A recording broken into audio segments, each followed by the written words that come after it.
Hello, welcome to the day 5 of 100 day shorts challenge. তো আজকে ভাবলাম মাটনের রেসিপি শেয়ার করব, যেটা আমি দুদিন আগে বানিয়েছিলাম। দেখো, মাটন ইটসেলফ ভেরি টেস্টি, তো আলাদা করে হাবিজাবি মশলা না অ্যাড করাই ভালো বলে আমার মনে হয়।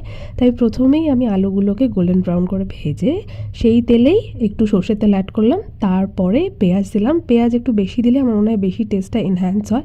দেন আমি গোটা গরম মশলা দিয়েছিলাম, বিকজ আমি প্রথমে দিতে ভুলে গেছি। দেন আদা রসুন কাঁচা লঙ্কার একটা পেস্ট করে পেঁয়াজের মধ্যে দিয়ে ভালো করে ওটাকে কষালাম।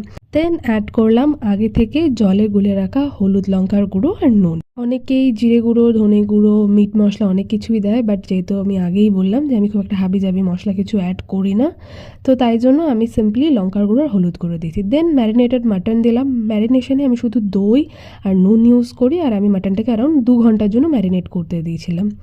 দেন আমি মাটনটাকে ভালো করে কষালাম, আর আমার মনে হয় কষাতে কষাতেই 70% রান্না কিন্তু হয়ে যায়। অ্যান্ড অলওয়েজ আমি লো ফ্লেমে চাপা দিয়ে দিয়ে রান্না করি, যার জন্য দেখো মাটন থেকে নিজস্ব যে জলটা সেটা বেরিয়েছে, আমাকে আলাদা করে জল অ্যাড করতে হয়নি।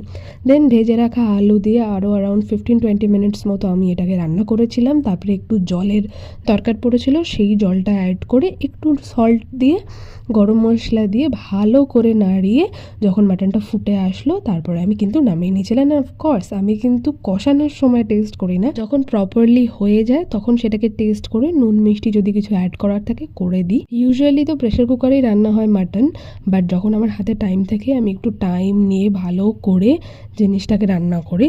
আর সেদিনকার মাটনটা খেতে কিন্তু ফাটাফাটি হয়েছিল। তোমরা ট্রাই করো, ট্রাই করলে অবশ্যই জানিও। বাই।